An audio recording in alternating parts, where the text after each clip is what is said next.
God emphasizes some sort of pattern in the restoration of a person. And again, he gives us the clue in Joel that before the restoration, there are certain things that he gives or restores back to man before the restoration of whatever has been lost. And if you go in the verses before, or perhaps maybe let me begin from verses 19. Let's go back. Now let me take us back, because it's important for us to see the pattern that God, draws for us through scripture to show us what did he give first, what did he build first, what did he establish first in man before the promise of restoration. Verses 19, he says, "Yeah, the Lord will answer and say unto you, his people, behold, I will send you corn, number one, and wine and oil, and you shall be satisfied therewith, and I will no more make you a reproach among the heathen." When people say, when we pray for people, when people say, may God remove your reproach, or when we're praying for you, we can say, may God take away reproach. Or some of you carry a certain reproach and you say, God, take this reproach off me. Okay? God is showing you how he takes reproach off a man. He says, I give a man first corn, and I give him wine, and I give him oil. When I give him those three, I take away the reproach. This is important. The Bible says in verses 20, I will remove far off from you the northern army, and I'll drive him in the land barren and desolate, with his face toward the east, and his hinder part towards the uttermost sea, and his stink shall come up, and his ill savour shall come up, because he has done great things. Fear not, O land, be glad and rejoice, for the Lord will do great things. Be not afraid, ye beasts of the field, for the pastures of the wilderness do spring, for the tree beareth her fruit. Listen, the fig tree and the vine do yield forth strength. Be glad then, ye children of Zion, and rejoice in the Lord your God, for he has given you the former rain moderately, and he will cause to come down for you the rain, the former rain and the latter rain in the first month.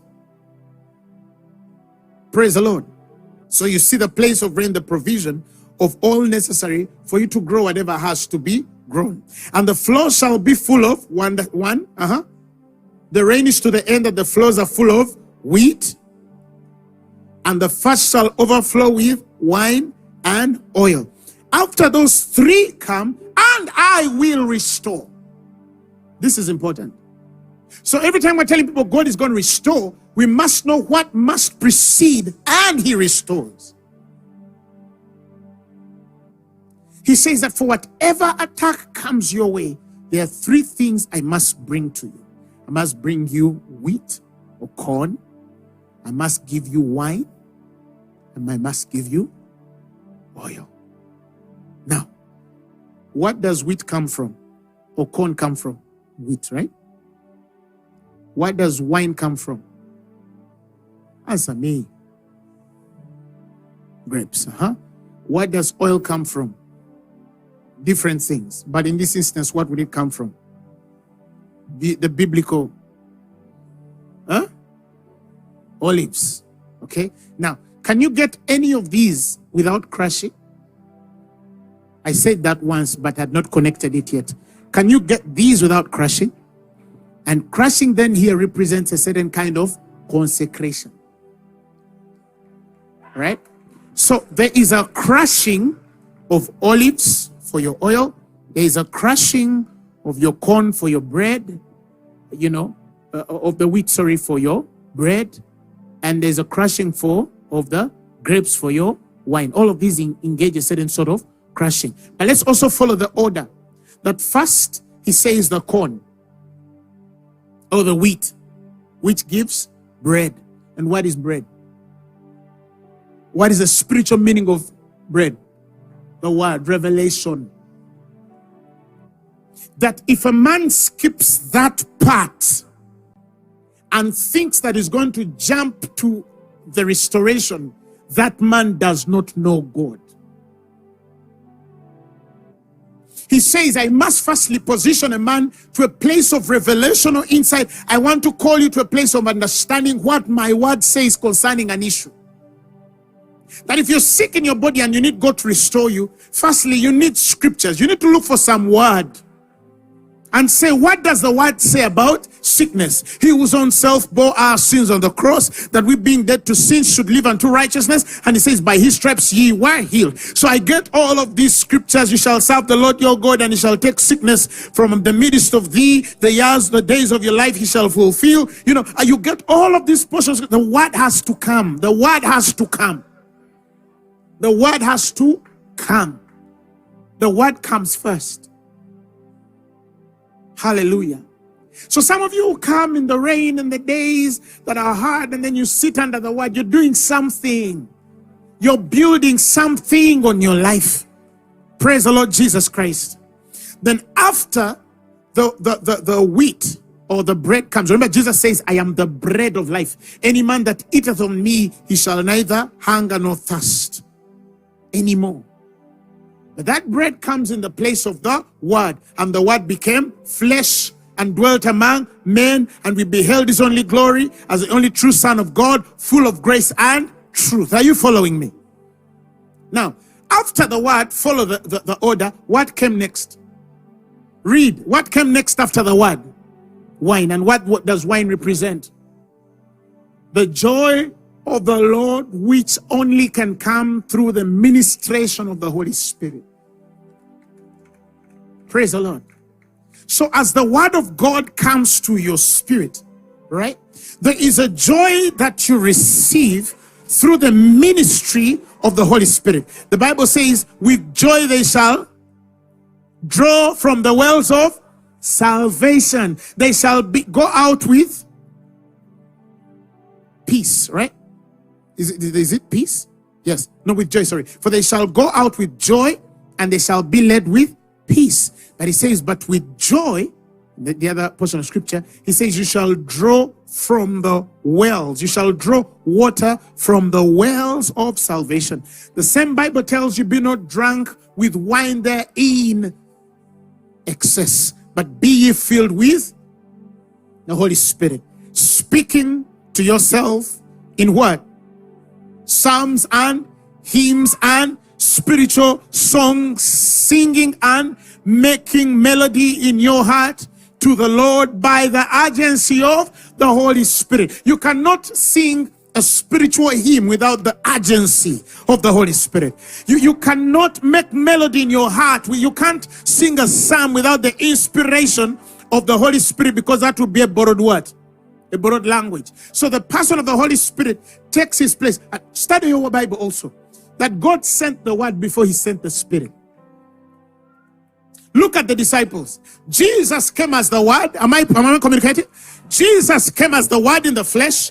And when he came as the word in the flesh, and then he died on us for our sins at the cross at Calvary, and then he ascended into glory, and he tells them, tarry in Jerusalem until the Holy Ghost is what?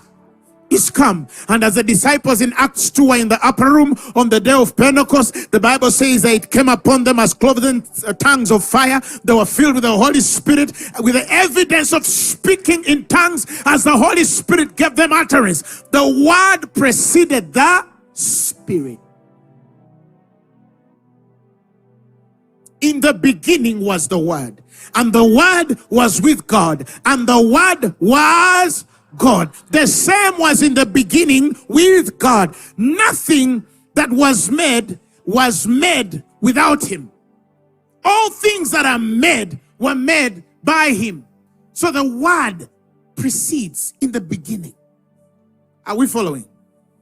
Now, when the word of God comes into the spirit of a man, and he reconciles with the ministry of the Holy Spirit, the joy of the Lord takes over by the agency and work or expression of the person of the Holy Spirit. You see the pattern?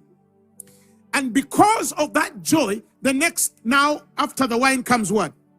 Oil. And when that oil comes, what happens? It's the expression of the anointing. And the anointing, the primary ministry of the anointing, is to heal, align and position things in the order and purpose of God. Are you following what I'm saying? So the anointing is designed for your healing. Now follow the pattern. The wheat came first, which was the word, and the word stirred the place and parcel of the Holy Spirit to express and define a distinctive joy. And it's out of that joy that you draw from the waters of salvation. And it's through that the anointing of God on your life is manifested. And when the anointing of God on your life is manifested, and I will restore the years that were eaten by the locusts, by the cankerworm, by the caterpillar and the palmerworm. That means there is a certain anointing that a locust cannot stand. There is a certain anointing that a cankerworm cannot stand. There is a certain anointing that a caterpillar cannot touch. There is a certain anointing that the palmerworm cannot dare. Those kinds of attacks sort of spell a certain absence of glory on a man's life. But at the restoration of that man to a certain level of anointing and glory, the yoke shall be destroyed because of the... You're preaching. Because of the anointing. I have said this, and I'm going to repeat this for some of you who have just joined ministry. The Bible doesn't say the anointing shall destroy the yoke. Listen, the anointing, the Bible doesn't say the anointing shall destroy the yoke. Some of you heard it, but you didn't understand it. The Bible didn't say the anointing shall destroy the yoke. No, the Bible says the yoke shall be destroyed because of the anointing. So the anointing's responsibility is not really to attack that disease. No, the anointing's responsibility is to grow. Hallelujah.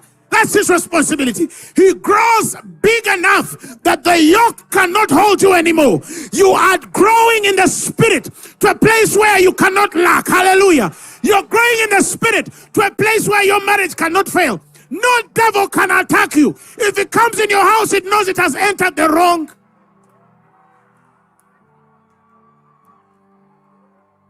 That is why we fast. That is why we pray. That is why we take off some days and you lock yourself up. You refuse to eat some food and say prakata tombradakata because of the anointing.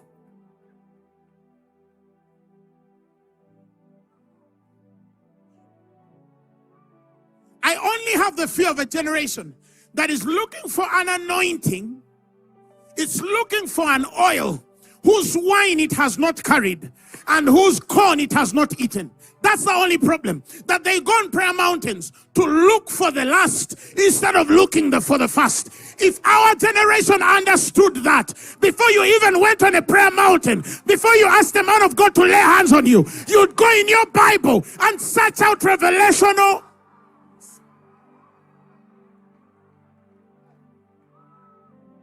The most restored people I know are people who have learned to tarry on the word. The most restored people I know are people who have learned to desire the word of God more than necessary.